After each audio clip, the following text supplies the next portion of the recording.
Hello दोस्तों, क्या हाल है। जैसा कि हमने लास्ट एपिसोड में देखा था कि डियाब्लो ने किंग को रिवाइव कर दिया था और उसने उसके सारी शर्तें बताई थी। अगर आप लोगों ने लास्ट वीडियो नहीं देखा तो डिस्क्रिप्शन में आपको लिंक मिल जाएगा, पहले देख लीजिए। वीडियो शुरू करने से पहले प्लीज़ लाइक एंड सब्सक्राइब कर लीजिए चैनल को। और अभी करंट वीडियो सीज़न 3 का चौथा एपिसोड शुरू करते हैं। डियाब्लो के जाने के बाद किंग सारे नोबल्स लोगों का कॉन्फ्रेंस बुलाता है, जो कि 3 दिन के अंदर होने वाला है। लेकिन इतने कम समय में सारे नोबल्स का आ पाना थोड़ा सा मुश्किल है। फिर किंग अगले दिन अपने सारे भरोसेमंद लोगों को एक मीटिंग में बुलाता है और उसमें पास्ट में हुए सारी घटनाओं को एक्सप्लेन करता है, जो कि सब लोग साइलेंट होकर सुनते हैं। मेन कॉन्फ्रेंस से पहले सारे नोबल्स लोगों को एक ही नतीजे पे लाना ज़रूरी है, तो किंग सबको बोलता है अपने अपने ओपिनियन देने के लिए। उनमें से एक आदमी बोलता है कि जूरा ग्रेट फॉरेस्ट का रखवाली वेल्डोरा करता है और वहाँ कोई भी आसानी से नहीं जा सकता। यहाँ तक कि ईस्टर्न एम्पायर भी वहाँ घुसने की ज़रूरत नहीं करता और उनको चैलेंज करना हमारी बहुत ही बड़ी बेवकूफ़ी होगी। सब लोग सहमत हैं इस बात से। तो इसके बाद बस ऑप्शन 1 और 2 बचा है, लेकिन कोई भी नहीं चाहता कि फार्मर्स किंगडम मॉन्स्टर नेशन के कंट्रोल में रहे। फिर उनमें से एक कंप्लेन करता है कि 10,000 स्टार गोल्ड कॉइन का वैल्यू लगभग 10 लाख गोल्ड कॉइन होगा, जो कि हमारे नेशनल टैक्स का 20% होता है। किंग साइलेंटली सबकी बात सुनता है और मन ही मन में सोचता है कि कैसे एक इंसान इतना पावरफुल और भयानक हो सकता है। वो मॉन्स्टर रूलर रिमरू के बारे में सोच रहा है, और जो कि साथ में एक डीमन लॉर्ड भी है।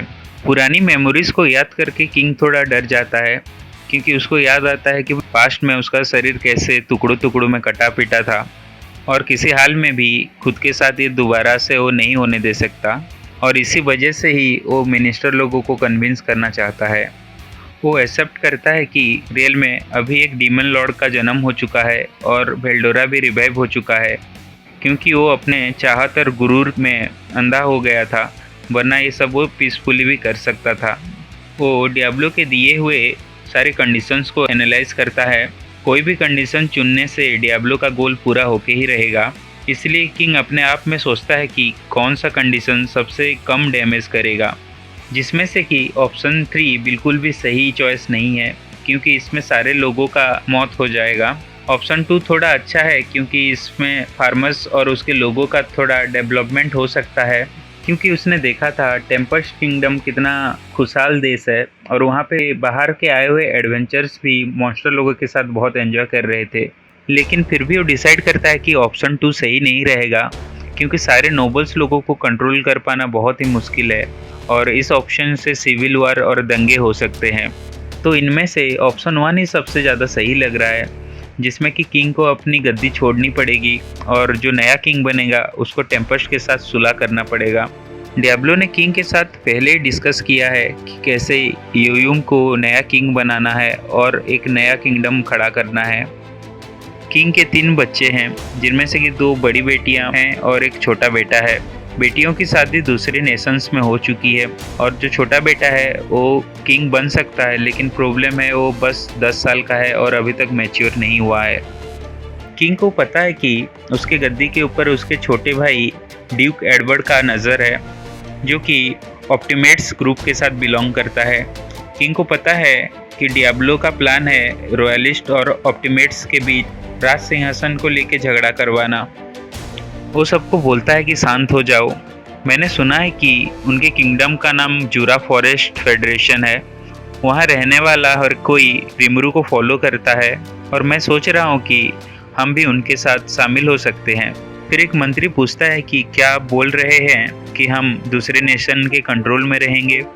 किंग बोलता है नहीं, ऐसा नहीं है, मैं बस सरप्राइज था ये देख के कि उनका नेशन कितने अच्छी तरह से मैनेज किया हुआ है। वो ये भी मानता है कि उसके घमंड और लालच के वजह से ही उसने लड़ाई शुरू की थी, जिसके वजह से ही वेल्डोरा रिवाइव हुआ और अभी उनका किंगडम खतरे में है। ऐसा दूसरा टाइम और चांस दोबारा से नहीं मिल पाएगा। रिमरू के वजह से ही वो अभी तक सरवाइव कर पाया है। इस टाइम में मेरा नाम और इज्जत बिल्कुल भी मैटर नहीं करता। जो हमारे लोगों के लिए अच्छा है, हमें ऐसा एक सॉल्यूशन ढूंढना पड़ेगा। मंत्री लोग शौक में पड़ जाते हैं कि पहले का घमंडी और लालची किंग अपना गलती मान रहा है, और ये देख के सब मंत्री लोग भी सोचने लगते हैं कि पास्ट में वो लोग भी कितना सेल्फिश हुआ करते थे। मार्किस स्मॉलर बोलता है कि माफ़ कीजिएगा किंग, हम भी पहले बहुत बेवकूफ़ थे, लेकिन अभी नेशन के लोगों के लिए सबसे अच्छा ऑप्शन ढूंढेंगे। उसके बाद यूयूम के पार्टी को बुलाया जाता है मीटिंग में शामिल होने के लिए। डियाब्लो टेम्पेस्ट में रिटर्न आ चुका है। रिमरू पूछता है कि तुमने क्या सही में राजा के कटे पिटे शरीर को सबके सामने दिखाया? हाँ, सबको डराने के लिए ये ज़रूरी था, डियाब्लो बोलता है। रिमरू सोचता है कि ये बहुत ही बुरा है, लेकिन एक डीमन लॉर्ड होने के नाते ये उसके इमेज को सूट करता है। उसका एक अच्छा इंसान होने का इमेज अभी एक भयानक मॉन्स्टर में बदल चुका है। डियाब्लो, पीस ट्रीटी के कंडीशन में मैंने भरपाई के लिए 10,000 स्टार गोल्ड कॉइन मांगा है। डियाब्लो के ये बोलने के बाद रिमरू शॉक हो जाता है। 10,000 स्टार गोल्ड कॉइन? एक कॉपर कॉइन 100 रुपये के बराबर है, एक सिल्वर कॉइन 10,000 के बराबर है, एक गोल्ड कॉइन 1 मिलियन के बराबर है। डियाब्लो बहुत ही ज़्यादा इंटेलिजेंट है और वो समझता है कि रिमरू का गोल है कि दुनिया की इकोनॉमी पे कब्ज़ा करना, और जिसका कब्ज़ा पैसों के ऊपर होता है वही आगे बढ़ता है। रिमरू पूछता है कि डियाब्लो ने कुछ ज़्यादा ही नहीं मांग लिया? वो बोलता है कि उसने 3 ऑप्शन दिए हुए हैं, लेकिन ये ऑब्वियस है कि वो लोग ऑप्शन 1 ही चुनेंगे, जिसमें कि जुरा फॉरेस्ट को 10,000 स्टार गोल्ड कॉइन मिलेगा और फार्मर्स किंगडम के साथ नेगोशिएट भी कर सकते हैं।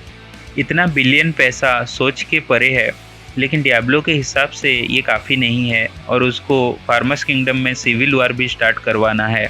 हमारे लॉस के भरपाई के अलावा तुम और क्या करवाना चाहते हो उनसे? रिमरू के पूछने पे डियाब्लो ये बताता है कि किंग को छोड़ने के बावजूद भी वो उसके यूनिक स्किल टेम्प्टर के अंडर में है और वो उसके मर्जी के हिसाब से ही अभी काम करेगा। किंग का जीना मरना अभी डियाब्लो के हाथ में है। अगर किंग सोचता भी है डियाब्लो को धोखा देने के बारे में, तो डियाब्लो को पता चल जाएगा।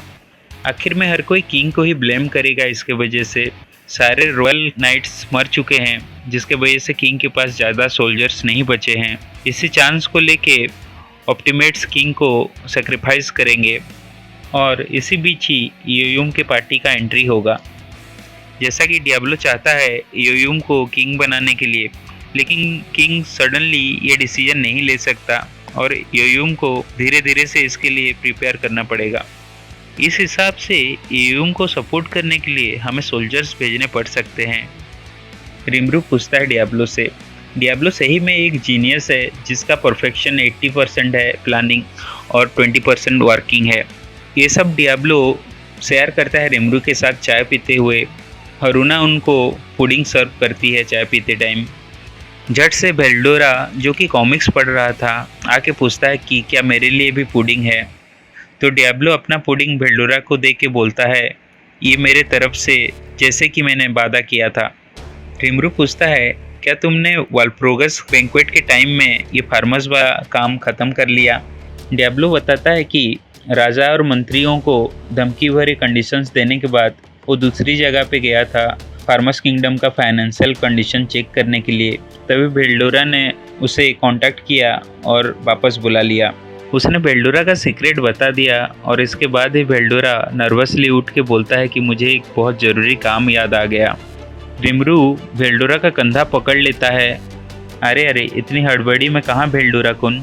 बेल्डोरा निकलने की कोशिश करता है, लेकिन रिमरू उसका पुडिंग छीन लेता है और हरुना को बोलता है कि बेल्डोरा को दोबारा से पुडिंग ना दिया जाए। बेल्डोरा रोने लगता है। इंपीरियल कॉन्फ्रेंस शुरू होता है। सब डियाब्लो के प्लान से ही गया है अभी तक। किंग एक्सप्लेन करता है कि हमारे सोल्जर्स जुरा फॉरेस्ट फेडरेशन के ऊपर अटैक करने गए थे, लेकिन बेल्डोरा के हाथों सब मारे गए। बस मैं, राजिन और रहीम ही बच पाए और हम हार गए। ये सुन के रूम में हल्ला मच जाता है। किंग अनाउंस करता है कि वो राजी है अभी मॉन्स्टर्स को 10,000 स्टार गोल्ड कॉइन देने के लिए। नोबल्स लोगों को गुस्सा आ जाता है। वो मॉन्स्टर के ऊपर बिल्कुल भी ट्रस्ट नहीं करते और इसमें देश का भी बहुत बड़ा घाटा होने वाला है। सब लोग दूसरा सजेशन देने लगते हैं कि वेस्टर्न होली चर्च की हेल्प से दोबारा से अटैक किया जाए उनके ऊपर। ये लोग बस दूसरों का सहारा लेना जानते हैं और असल में डर क्या होता है अभी इनको पता ही नहीं। सारे नोबल्स गुस्से से किंग को ब्लेम करने लगते हैं। बोलते हैं कि भरपाई किंग अपने खुद के पॉकेट से करें और मॉन्स्टर्स का कंडीशन ना माना जाए। सारे आर्मियों को इकट्ठा करके फिर से दोबारा से हमला किया जाए उनके ऊपर। इसी अफरा तफरी के बीच किंग का भाई एडवर्ड बोलता है कि गद्दी छोड़ने के बाद भी आप अपनी रेस्पॉन्सिबिलिटी से कैसे दूर जा सकते हैं, कैसे इसको इग्नोर कर सकते हैं, और एक इतना नामी दामी किंग कैसे सरेंडर कर सकता है। किंग बोलता है कि हमारा एनिमी स्टॉर्म ड्रैगन वेल्डोरा है और उसके सामने मेरा इज्जत का कोई भी वैल्यू नहीं है। तुम चाहो तो अपनी ग्लोरी की खातिर अटैक कर सकते हो उसके ऊपर, मैं तुम्हें नहीं रोकूंगा, लेकिन ऐसा करने पे तुम सारे सोल्जर्स को उनके मौत के मुंह में भेजोगे। ये आर्गुमेंट चलता रहता है थोड़ी देर तक, फिर थोड़ा मीटिंग शांत होता है और एक मंत्री बोलता है कि मेरे पास एक बहुत ही इंपॉर्टेंट लेटर आया है, मैं पढ़ के सुनाता हूँ। ब्लूमंड किंगडम ऑफिशियली टेम्पेस्ट का सपोर्ट करता है और वो अपना आर्मी भेजेगा फार्मर्स के खिलाफ। नोबल्स और भी ज़्यादा गुस्से में आ जाते हैं। फिर फॉरेन मिनिस्टर बोलता है कि डोर्गन किंगडम ने भी यही सेम बात बताया है जैसे कि ब्लूमंड किंगडम ने। इसी बीच ही एक सोल्जर रूम के अंदर आके बताता है कि राजा के लिए संदेश है फ्रीडम एसोसिएशन की तरफ से। वो बताता है मॉन्स्टर रिमुरु ने अपने आप को जूरा ग्रेट फॉरेस्ट का रूलर घोषित किया है। रिपोर्ट बताता है कि उसने सबके सामने अपने आप को एक डीमन लॉर्ड घोषित कर दिया है। ये सुन के नोबल्स लोग खुश हो जाते हैं। वो सोचते हैं कि अभी वो बाकी सारे डीमन लॉर्ड्स शांत नहीं बैठेंगे। उस घमंडी रिमुरु को अभी पता चलेगा कि असली डीमन लॉर्ड्स कितने खतरनाक होते हैं। सब लोग सरप्राइज होकर देखते हैं जब सोल्जर बताता है कि डीमन लॉर्ड क्लेमेन ने रिमुरु को चैलेंज किया था, लेकिन रिमुरु ने उल्टा ही डीमन लॉर्ड क्लेमेन को हरा दिया। सब लोग शॉक होकर पूछते हैं कि डीमन लॉर्ड कैरियन एंड फ्रे ने कैसे जूरा फॉरेस्ट को छोड़ दिया। सोल्जर बताता है कि कैरियन और फ्रे ने अपना डीमन लॉर्ड का पोस्ट छोड़ दिया है और अभी वो डीमन लॉर्ड मलिम के अंडर में आ गए हैं, कि डीमन लॉर्ड्स का पूरा हिसाब ही बदल गया है और बचे हुए 8 डीमन लॉर्ड्स का नया नाम ऑक्टाग्राम है। अभी मीटिंग रूम पूरा साइलेंट हो जाता है। थोड़ी देर के बाद किंग डिसाइड करके बोलता है टेम्पेस्ट फेडरेशन का रिमुरु हमारे सोच से बाहर का एक मॉन्स्टर है। मैंने गद्दी छोड़ने का फैसला कर लिया है और इतने दिनों से गलतियों के वजह से मेरा आंख बंद था। अगर हम लोगों ने सही तरीके से समझौता किया होता तो वो लोग हमारे एक अच्छे पड़ोसी हो सकते थे। सब लोग किंग की बातों को समझते हैं। किंग, मैं गद्दी छोड़ रहा हूँ और एडवर्ड को नया किंग बनाने के लिए रेकमेंड करता हूँ। ये सुन के एडवर्ड खुश हो जाता है। सब लोगों का अलग अलग विचार है। कुछ लोग इससे सहमत हैं और कुछ लोग पूछ रहे हैं कि किंग के छोटे बेटे एडगर का क्या हुआ। किंग बताता है कि हमारे सामने अभी बहुत सारी चैलेंजेस हैं और एडगर अभी बहुत छोटा है इन सबको समझने के लिए। मार्किप मोलर सहमति के साथ बोलता है कि मेरे किंग, ये बहुत ही अच्छा डिसीजन है। तो फाइनली फार्मर्स किंगडम राजी हो जाता है टेम्पेस्ट के साथ समझौता करने के लिए। टेम्पेस्ट एक बहुत ही पावरफुल नेशन बन चुका है डीमन लॉर्ड रिमुरु के जरिए, और जो कोई भी उनसे दुश्मनी करेगा उसका डिस्ट्रॉय होना पक्का है। फार्मर्स किंगडम का पूरा मसला ख़त्म होता है। सब कुछ डियाब्लो के प्लान के हिसाब से ही हुआ। ओके दोस्तों, थैंक्स फॉर वाचिंग, और वीडियो को लाइक कर दो और सब्सक्राइब कर दो चैनल को। Thank you.